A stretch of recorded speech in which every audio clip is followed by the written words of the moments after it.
Last week, Bannon told an Italian paper that Musk is a, quote, truly evil person. So what's all this about, and when will I get my most loathed people cage match? It's Wednesday, January 15th. I'm Jane Coaston, and this is What A Day, the show asking Pete Hegseth, hey buddy, everything okay? On today's show, Congress passes legislation banning trans athletes from female school sports teams. And have you heard of RedNote? TikTok users are migrating to the Chinese social media app. But the big story is former Fox News host Pete Hegseth's confirmation hearing for the role of Secretary of Defense. And while he has 2 decades of military experience, he doesn't seem to have the experience needed to lead the largest employer in the United States. He even made that clear in his opening statement. It is true and has been acknowledged that I don't have a similar biography to defense secretaries of the last 30 years. But as President Trump also told me, we've repeatedly placed people atop the Pentagon with supposedly the right credentials, whether they are retired generals, academics, or defense contractor executives. And where has it gotten us? He believes, and I humbly agree, that it's time to give someone with dust on his boots the helm. Apparently, though, for Republicans, that's fine. Also fine are allegations of sexual assault and excessive drinking. See, Virginia Democratic Senator Tim Kaine had a lot of questions about Hegseth's marital history. I assume that in each of your weddings, you've pledged to be faithful to your wife. You've taken an oath to do that, haven't you? Senator, as I've acknowledged to everyone in this committee, I'm not a perfect person, not claiming to be. But no, I just asked a simple question. You've taken an oath like you would take an oath to be Secretary of Defense in all of your weddings to be faithful to your wife. Is that correct? I have failed in things in my life, and thankfully I'm redeemed by my Lord and Savior, Jesus Christ. Look, the Lord did not ask to get involved here. And Arizona Democratic Senator Mark Kelly had a lot of questions about Hegseth's history with alcohol. An event in North Carolina, drunk in front of 3 young female staff members after you had instituted a no alcohol policy and then reversed it. True or false? Anonymous smears. December of 2014 at the CVA Christmas party at the Grand Hyatt at Washington, D.C., you were noticeably intoxicated and had to be carried up to your room. Is that true or false? Anonymous smears. Another time, a CVA staffer stated that you passed out in the back of a party bus. Is that true or false? Anonymous smears. I'm not hearing false. But according to Oklahoma Republican Senator Markwayne Mullin, who hasn't gotten hammered before a big work event or cheated on their wives? Just a thing everyone does. Am I right? How many senators have showed up drunk to vote at night? Have any of you guys asked them to step down and resign from their job?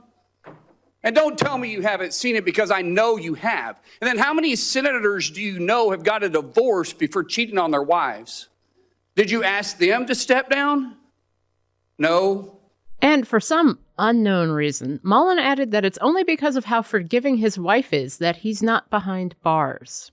I've made mistakes, and Jennifer, thank you for loving him through that mistake. Because the only reason why I'm here and not in prison is because my wife loved me too.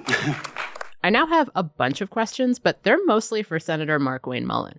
It's more than likely that Hegseth will be confirmed, especially after Iowa Republican Senator and veteran Joni Ernst said late Tuesday that she would support him after initially expressing reservations. Anyway, one of the toughest questioners during the hearing was Illinois Democratic Senator Tammy Duckworth. So I called her up to talk about what she did and didn't learn from Hegseth's responses. Senator Duckworth, welcome to What A Day. It's good to be on. Thanks for having me. Senator, you had some very tough questions for Pete Hegseth. What did you learn from his responses to you and to other senators? Yeah, here's the thing. Those should not have been tough questions for somebody who wants to be Secretary of Defense. They were very basic questions. I asked him to name a country in ASEAN, which is, one of the largest economic alliance of nations in the Indo-Pacific, and he couldn't name a single one of the 10. I asked him name one of 3 types of treaties that a Secretary of Defense has to negotiate in international security agreements, and he could not name a single one of them. I mean, I asked him questions that were pretty basic for anybody that is going to be in leadership over at the DoD, and he didn't know any of the answers. As a veteran, I noted that you and other female senators really emphasized his apparent flip-flop on women serving in combat. So what did you learn from that? I learned that he's willing to say whatever he needs to say to get confirmed.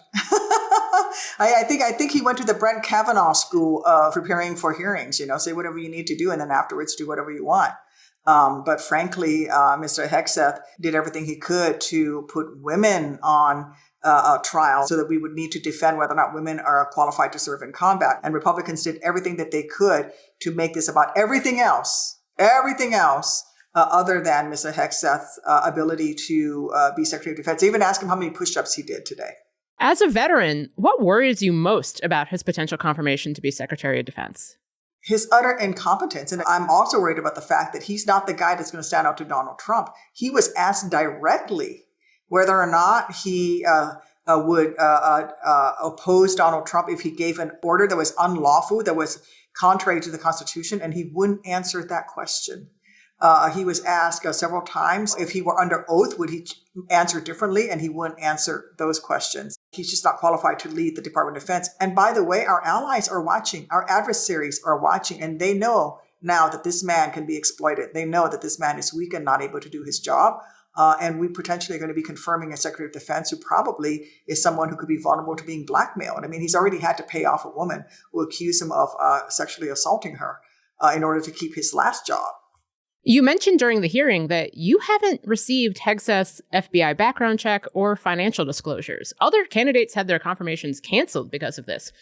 I know it seems obvious, but why are those so critical? Well, we need to know what is in his background. So what has happened is the Republican majority, the chairman, has refused to allow the members of the committee, other than himself and Senator Reid, to see the FBI investigation. He won't let us read it, even in a secure room. I'd like to know who the FBI talked to, because from what I'm hearing is that some of the women who've accused him of sexual misconduct have asked to be interviewed, but the FBI never interviewed them, and they are afraid to come forward. They are afraid for themselves and their very young children that they might come under attack, and yet the FBI have not interviewed them. And so I want to know what is in his background, because let me tell you, our adversaries, they're digging, and they will have this information on him.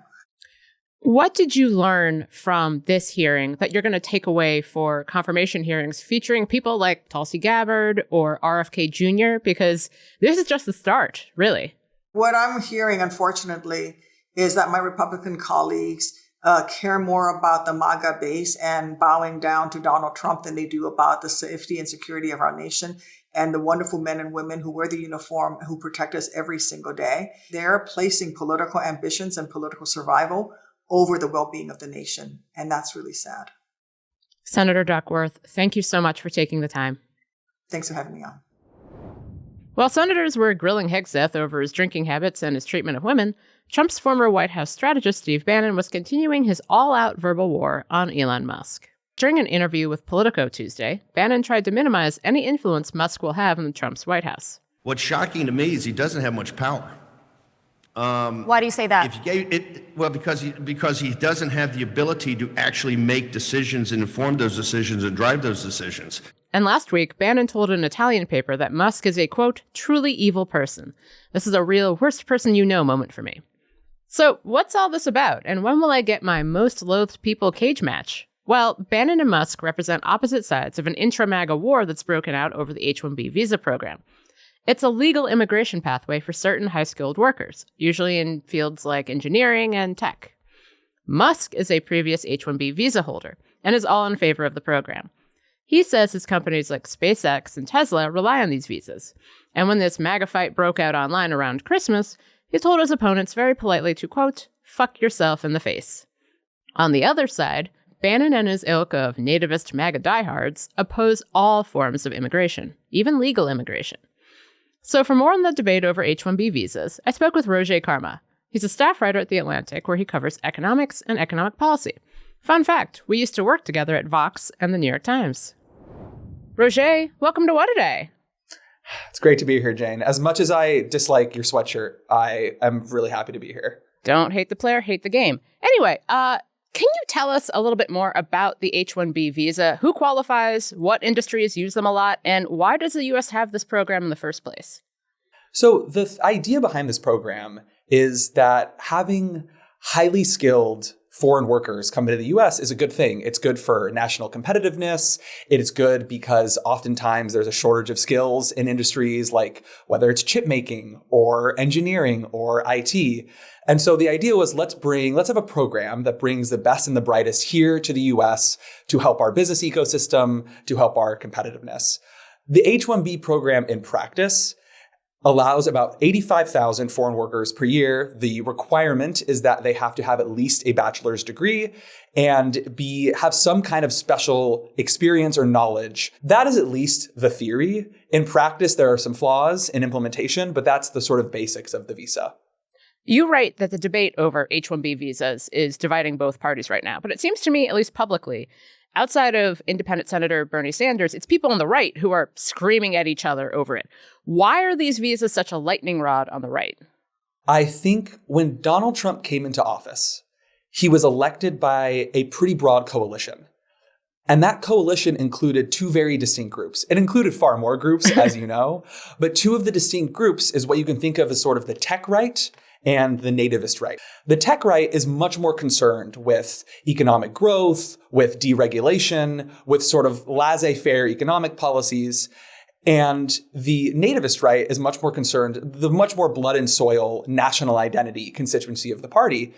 And these two camps broadly agree on an issue like illegal immigration. They generally agree in sort of border security. But when it comes to highly skilled immigration, you see one of these divisions because what you have is a conflict between the sort of economic growth, grow the economic pie tech right, which wants these workers for their industry, which really cares about national competitiveness with China.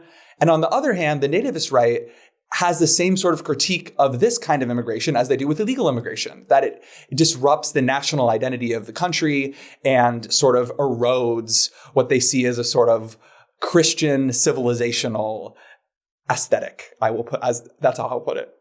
Now, to put as kind a gloss on the nativist right as I can, is there any truth to one of their arguments, and one that I've heard from some corners of the left, that people who hold H-1B visas are taking away high-paying jobs from Americans or suppressing their wages? Before I get into that critique, I should just say that while this debate began over the merits of the H-1B visa, it became very clear very quickly this was not the primary concern of a lot of the nativist right. Laura Loomer, who is the notorious MAGA influencer who kicked this whole thing off, her original tweets were about, some of them were about H-1B, they were about immigration, taking jobs from, American workers, but they pretty quickly devolved into her calling the people coming on these visas third world invaders from India. There were lots of other tweets of that nature. And so I don't want to totally glance over that aspect of it. Right. That said, it's difficult to do. Yeah. That said, there is this good faith economic critique that actually does have some merit to it. The H-1B program has significant flaws that even a lot of its supporters admit. One of them that Bernie Sanders referred to, that a lot of the more good faith folks on the right have referred to, is that up to a quarter of these visas are actually used by so-called outsourcing firms, which are firms that basically they're located in other countries. And their goal is to bring in these workers, to train them up, and ultimately have them either coordinate offshore teams or just go back to their home country and work at a fraction of the cost. So basically, what that critique gets right is that there are a lot of ways to game the system. I think there are some things that it gets wrong on the whole. Almost every careful experimental study that's been done on the H-1B program, most of them find pretty significant positive effects because the companies that get these workers often grow much faster, they often innovate much more, and that ends up creating more jobs for native workers too. And so it really is this mixed bag where on the one hand, there are real flaws with the program that folks can point to. And on the other hand, it does seem like it's a program that is serving a lot of the intended purpose it was supposed to serve.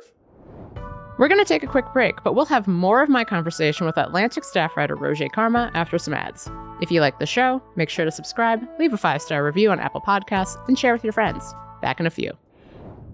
What Today is brought to you by LUMEN. Are you ready to jumpstart your health in 2025? LUMEN can help. LUMEN is the world's first handheld metabolic coach. It's a device that measures your metabolism through your breath And on the app, it lets you know if you're burning fat or carbs and gives you tailored guidance to improve your nutrition, workouts, sleep, and even stress management. All you have to do is breathe into your Lumen first thing in the morning, and you'll know what's going on with your metabolism, whether you're burning mostly fats or carbs. Then Lumen gives you a personalized nutrition plan for that day based on your measurements. You can also breathe into it before and after workouts and meals, so you know exactly what's going on in your body in real time. And Lumen will give you tips to keep you on top of your health game. Your metabolism is at the center of everything your body does. Optimal metabolic health translates to a bunch of benefits, including easier weight management, improved energy levels, better fitness results, better sleep, etc., etc. Lumen gives you recommendations to improve your metabolic health. It can also track your cycle as well as the onset of menopause. It'll even adjust your recommendations to keep your metabolism healthy through hormonal shifts, so you can keep up your energy and stave off cravings. So if you want to keep the weight off for good this year, go to lumen.me/WOD to get 20% off your Lumen. That is LUMEN.me/WOD for 20% off your purchase. Thank you, Lumen, for sponsoring this episode. It's interesting, and you mentioned this a little bit, that Trump's coalition includes both Silicon Valley tech elites like Elon Musk or Vivek Ramaswamy, who thinks that the real issue is that Americans idolize Corey Matthews from Boy Meets World, and they favor legal immigration for high-skilled workers. And then you also have, Stephen Miller or Steve Bannon, who hates Elon Musk and who is very in favor of a hardline immigration agenda, including a crackdown on legal immigration. Now, one of the funny things has been that Trump has so far sided with Musk and Ramaswamy on this issue, but how do you see this debate playing out within the right once he takes office? I think the key phrase there is once he takes office. Right. Because during Trump's first term, he often turned over the substance of his immigration policy to a man that you just mentioned, Stephen Miller. Stephen Miller is probably the most prominent member of the nativist right in the Trump administration. He was given a lot of deference in Trump round one, including severely limiting the H-1B program. Stephen Miller was the one pushing for H-1B to be completely suspended during the pandemic, and he succeeded. That's what the Trump administration did. And so, and now he has been tapped for an even larger role in Trump's second term. And so I think what we're gearing up for is a sort of intra-coalitional, intra-administrative fight between Musk and Miller. And I don't think it's very obvious which way it's going to go, especially because Miller has been known for just understanding the bureaucratic minutia of immigration policy better than almost anyone else. And Musk and Ramaswamy are going to be busy trying to make the government more efficient. And so I don't think anyone really knows exactly how this is going to turn out. Right. And Musk has vowed to, quote, go to war in support of H-1B visas. He is the richest man in the world and a person who, if I recall, benefited from the H-1B visa. So he has considerable resources to do that, and he cares a lot about this. But has he met his match in the extremely online MAGA faithful and Stephen Miller? I think the way I look at it is almost the inverse. There was no one in Trump term one who was a match for Stephen Miller. The emergence of Musk has made me think that now what you're going to have is these two power centers. I think a lot of it will come down to, is Elon Musk actually willing to go to war on this issue? Or is he going to become, as the man often does, sidetracked by a combination of Doge and the fact that he also is running a bunch of other companies? Like my concern is that Stephen Miller is sort of has less of a platform, but has like a singular focus on restrictionist immigration policy, where Elon's is much more scattered in his attention, even if he has a lot of power and influence. Right. I mean, he's got to spend a lot of time tweeting. Very busy. So much time. So Democrats are a little bit at sea right now as they try to reposition the party after losing the 2024 election and getting shut out of power. How do you see the election shaping how Democrats approach niche immigration topics like H-1B visas? Are we going to see a resurgence of kind of how Bernie used to sound back in 2015, 2016 on immigration, kind of the late Representative Barbara Jordan, kind of a immigration restrictionist-ish argument? I think that's what at least we're seeing a preview of now. So as we sort of mentioned earlier, Bernie Sanders interjected in this whole intra-MAGA debate by basically coming out for not an argument that is the same as the nativist right, but pretty close when it comes to the economics, saying that calling H-1B visa holders indentured servants, saying they're here to replace native-born workers. And that's a very different line that Democrats have taken on immigration, right? Like, Democrats have become, I think, branded as the sort of more loose on immigration policy. I think after the 2024 election, there has been a reckoning within the party, a realization that the Democratic Party's brand on immigration is toxic and needs to be changed.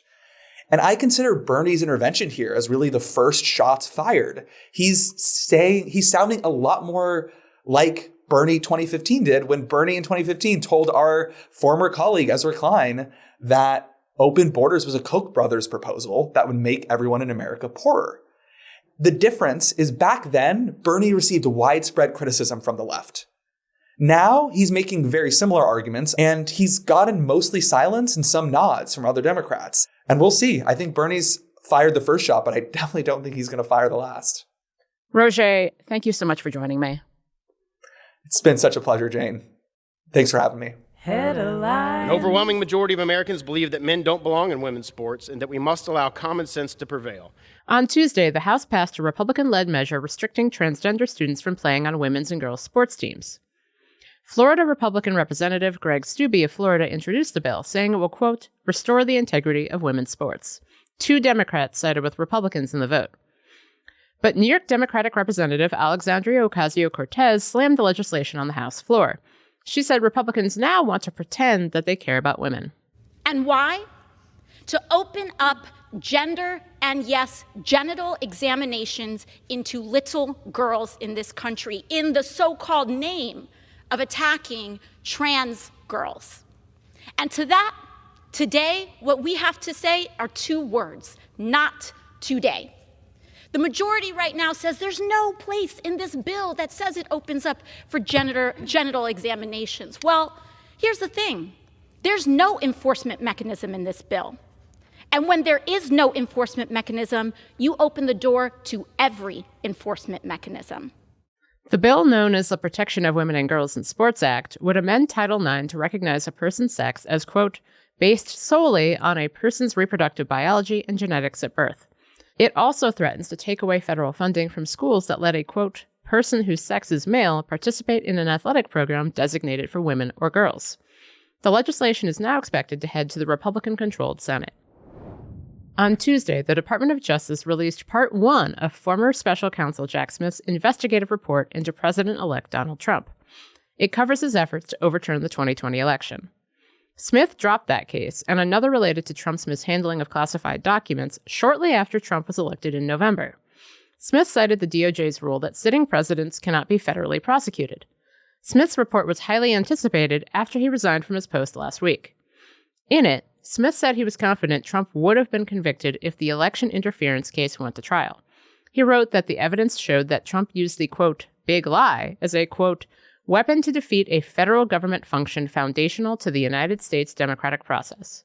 Smith also stood by his decision to go after the president-elect in court, saying that he and his team, quote, stood up for the rule of law in their investigation. A federal judge has temporarily blocked the release of the second part of Smith's report on the classified documents investigation. On Tuesday, Ukraine launched one of its biggest drone attacks on Russia since the war began. The attacks were focused mostly on southwestern Russia and are another example of Kyiv's determination to prove it can strike deep inside the country. Ukraine used US and UK-made missiles.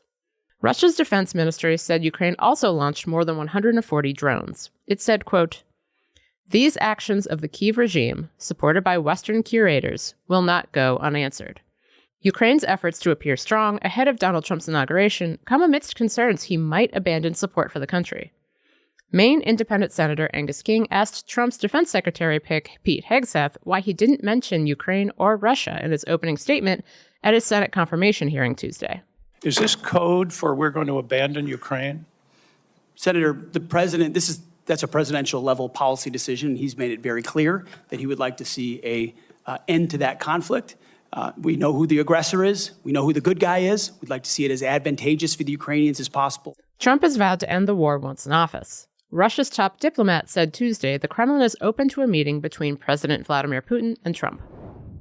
As the fate of TikTok hangs in the balance of the Supreme Court, a new social media platform is gaining traction in the U.S. On Tuesday, the popular Chinese social media platform RedNote became the most downloaded app in the U.S. TikTok users are reportedly flocking there ahead of January 19th, the deadline Congress imposed on TikTok to divest from its Chinese-owned parent company ByteDance over concerns about national security. The mass migration is basically a middle finger to lawmakers who claim that the Chinese government could use TikTok to surveil American users, a claim that they still haven't provided any evidence to support. Many TikTok users who have made RedNote accounts have made posts using the viral hashtag TikTokRefugee, which was viewed 100 million times on Tuesday. The Supreme Court is set to rule on the looming TikTok ban in the coming days. If the justices side with the federal government, 170 million users in the U.S. could lose access to the app this weekend. And that's the news. That's all for today. If you like the show, make sure you subscribe, leave a review, beef up your LinkedIn resume so you can finally get that cabinet position, and tell your friends to listen. And if you're into reading, and not just about how it seems kind of telling that Republicans seem to want to argue that everyone gets drunk and cheats on their wives and anyone who says they don't is lying, which raises new and interesting questions, like me, What A Day is also a nightly newsletter. Check it out and subscribe at crooked.com/subscribe. I'm Jane Coaston, and seriously, don't be like Pete Hegseth.